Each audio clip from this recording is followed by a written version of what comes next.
அரசியலில் வெற்றி பெற சிறந்த ஆலோசனை வழங்கும் கிங் மேக்கர் பொலிட்டிக்கல் அட்வைஸ் கம்பெனியை தொடர்பு கொள்ளவும். தொடர்பு கொள்ள வேண்டிய முகவரி number 10A/9 Mudichur road, old Perungalathur, Chennai 6,63,000. Proprietor S. Joshua Solomon. தொலைபேசி எண் 9677006526.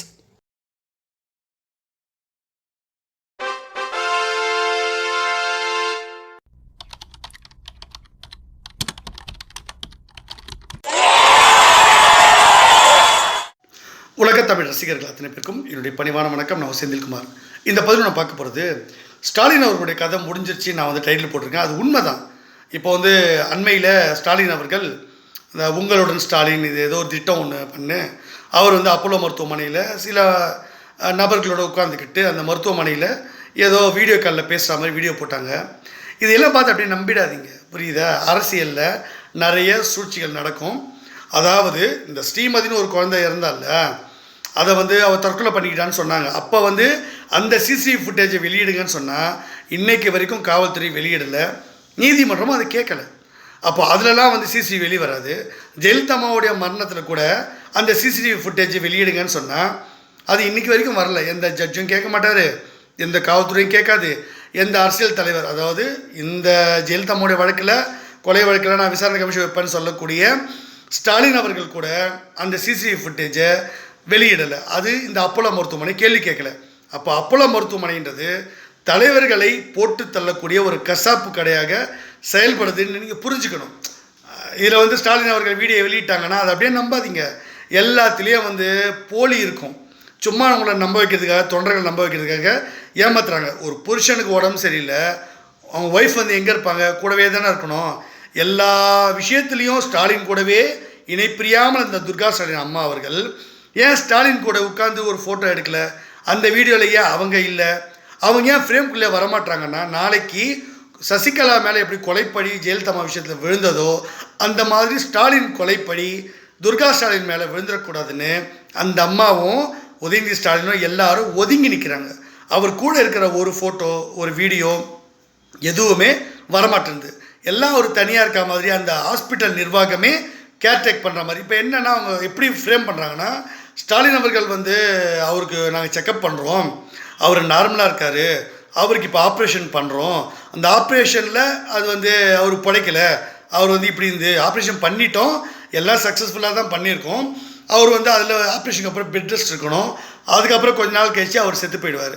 செத்துட்டாக்கா அவருக்கு நாங்கள் ஆப்ரேஷன்லாம் பண்ணோம், அது திடீர்னு அவருக்கு கிரிட்டிக்கல் ஆகிடுச்சு, அப்புறம் எக்மோ கருவிலாம் வச்சோம், அவரால் இந்த ஹார்ட் ப்ராப்ளத்தில் அவரால் மீள முடியல, மூச்சு திணறல் ஏற்பட்டது, திடீர்னு நல்லா இருந்தவர் திடீர்னு இப்படி ஆகிட்டார் அப்படின்னு ஒரு சீனை க்ரியேட் பண்ணி, அதே ஸ்கிரிப்ட் தான் ஜெயலலிதா பண்ண அதே ஸ்கிரிப்டு, அதே ஹாஸ்பிட்டலு, அதே இடம், அதே ஆட்கள், அதே அதிகாரிகள், அதே டாக்டர்ஸ் குழு, அதே ட்ராமா தான் பண்ணுறாங்க. ஆனால் ஒரே ஒரு வித்தியாசம் என்னென்னா, ஒரு சேஞ்ச் என்ன பண்ணியிருக்காங்கன்னா, அப்போ சசிகலா அம்மா ஹாஸ்பிட்டல்லேருந்து கண்ட்ரோல் பண்ணாங்க. அதனால் சசிகலா அவர்கள் அந்த விசாரணை கமிஷனில் அவங்க ஒரு முக்கிய குற்றவாளியாக, சந்தேகத்துக்குரிய ஒரு ஆளாக மக்கள் மத்தியிலையும் ஊடகத்திலையும் பேசப்பட்டார். அதனால் இந்த முறை என்ன பண்ணிட்டாங்கன்னா, சசிகலா மேலே பழி விழுந்த மாதிரி துர்கா ஸ்டாலின் அவர்கள் மேலேயோ உதயநிதி மேலேயோ பழி விழுந்துடக்கூடாதுன்றக்காக அவங்கள ஃப்ரேம்குள்ளே நீங்கள் வர வேணாம், நீங்கள் ஹாஸ்பிட்டலுக்கே வராதிங்க, நாளைக்கு எதாவது ஆயிடுச்சுனாக்கா நீங்கள் தான் கொலை பண்ணிட்டீங்க ஸ்டாலினை, அதாவது உதயநிதி ஸ்டாலினை அவர் முதலமைச்சராக கொண்டு வரதுக்காக நீங்களே சோத்தில் விஷ வச்சிங்கன்னு சொல்லுவாங்க, நீங்களே ஏதோ பண்ணிட்டீங்கலாம் சொல்லுவாங்க. அதனால் நீங்கள் மருத்துவமனைக்கு வர வேணாம், அவர் கூட இருக்கவே வேணாம், நீங்கள் எதாவது தனிப்பட்ட முறையில் எதாவது சுற்றிட்டு இருங்க அப்படின்னு சொல்லிட்டாங்க. சரி, அப்போ துர்கா ஸ்டாலின் அவர்கள் இப்போ என்ன பண்ணிக்கிட்டு இருக்காருன்னு பார்த்தீங்கன்னா, உதயநிதி ஸ்டாலின் அவர்களுடைய பதவியேற்பு விழாக்காக தமிழக முதலமைச்சராக, மாண்புமிகு தமிழகத்தின் முதலமைச்சராக முடிசூட்டுறதுக்கு உதயநிதிக்கான ஏற்பாடுகளை துர்கா ஸ்டாலின் அம்மாவும் கட்சிக்காரங்களும் மூத்த நிர்வாகிகளும் சில முக்கியமான, அதாவது அன்பில் மகேஷ் போன்ற உதயநிதிக்கு நெருங்கிய நட்பு வட்டாரத்தில் இருக்கக்கூடிய அவர்களுடைய அமைச்சர்கள் நிறைய பேர் பம்பரமாக சுழன்று அவரை ஃபோக்கஸ் பண்ணி, முதலமைச்சர் இவர் தான், இனிமேல் இவர் தான் உங்களுக்கு தமிழ்நாட்டுக்கு, இவர் தான் உங்களுடைய எதிர்காலம், இவர் தான் உங்களுக்கு காக்க ஆபத் பாந்தவன், அநாத ரட்சகன், இனிமேல் எதாக இருந்தாலும் உதயநிதிக்கிட்டே நீங்கள் சொல்லுங்கள் அப்படின்னு ஒரு சீனை க்ரியேட் பண்ணி பெரிய அளவில் பண்ணுறாங்க. விரைவில் அவருக்கு எனக்கு தெரிஞ்ச அடுத்த மாதம் இல்லை இன்னும் ஒரு 15 நாளுக்குள்ளே, அதாவது ஸ்டாலின் அவர்களுடைய மரணம்ன்றது அதிகாரப்பூர்வமாக அப்போலோ மருத்துவமனை சொல்லிடுவாங்க.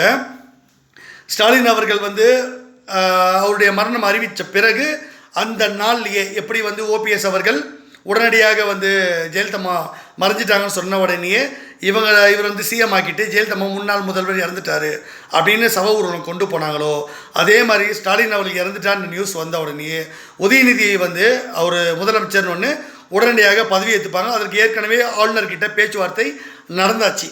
ஸோ விரைவில் வந்து உதயநிதி அவர்கள் வந்து முதலமைச்சராக பொறுப்பேற்க போகிறாரு. முதலமைச்சர் ஸ்டாலினோட கதை முடிஞ்சிடுச்சுன்றதை நான் ஏற்கனவே சொல்லிட்டு இருக்கேன். இவங்க போடுற வீடியோ இதெல்லாம் வந்து முட்டா பசங்க நம்புவானுங்க. நான் எப்பயும் நம்பவே மாட்டேன். நான் நிறைய சந்தேகம் எழுப்பிக்கிட்டே இருப்பேன். ஏன்னா யாருமே வந்து ஸ்டாலின் அவர்கள் நேரில் போய் சந்திக்கலை. அப்படி ஒரு மோடி அவர்களோ இல்லை ரஜினிகாந்த் அவர்களோ கமலஹாசன் அவர்களோ தொலைபேசி தொடர்பு கொண்டார்கள். அம்மாவுடைய அந்த ஹாஸ்பிட்டலில் இருக்கும் போது புரட்சித்தலைவி அம்மா அவர்களுக்கும் இப்படி தான் சொன்னாங்க, தொலைபேசி தொடர்பு கொண்டு பேசணும், வந்தோம், அவரை நேரில் பார்த்தோம் அப்படின்னாங்க. கடைசியில் பிரச்சனை வந்து செத்து போயிட்டாங்க அப்படின்னு வரும்போது கேள்வி கேட்கும்போது சி.கே. சரஸ்வதி அக்காலாம் என்ன சொன்னாங்க, நாங்கள் அம்மாவை நேரில் பார்க்கலங்க, டாக்டர்கிட்ட கேட்டோம், டாக்டர் சொன்னாங்க. இப்போவும் அதே சீன் தான் ஓடிக்கிட்டு இருக்கு. ஸ்டாலின் அவர்களை யாருமே போய் சந்திக்கலை. இதுதான் நிஜம். நாளைக்கு மோடி அவர்கள் வந்தால் கூட அவர் மீட்டிங் அட்டன் பண்ணிட்டு போயிடுவார். மோடி அவர்கள் ஃபோன் போட்டு பேசினார். யார்கிட்ட? டாக்டர்கிட்ட பேசியிருப்பார். ஸ்டாலின் கிட்டலாம் பேச மாட்டாங்க.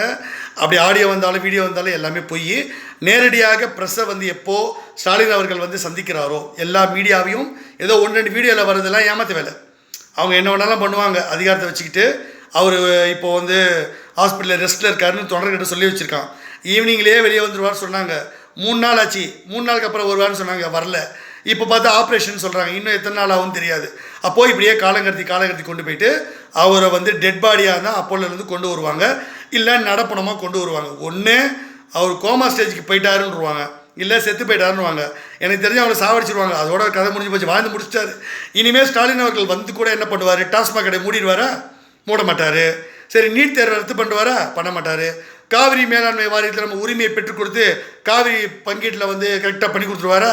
தண்ணி வந்துருப்பா? தண்ணி நமக்கு வராது. வெளியே வந்து காமராஜர் அவர்கள், கர்ம வீரர் காமராஜர் போல் நமக்கு எல்லாருக்கும் வந்து அப்படி நிறைய அணைகளை கட்டி ஸ்டாலின் அவர்கள் வந்து சாதனை பண்ண போகிறாரா? பண்ண போகிறதில்ல. நமக்கு வந்து தமிழ்நாட்டினுடைய எல்லா உரிமையும் வீடு கொடுப்பாரா? முடியாது. கச்சத்தை வீடு கொடுக்க போகிறாரா? முடியாது. விலைவாசியை குறைப்பாரா? குறைக்க மாட்டார். பெட்ரோல் டீசல் விலை குறைப்பாரா? குறைக்க மாட்டார். அப்புறம் எதுக்கு அவர் வரணும்? வரவே வேணாங்க.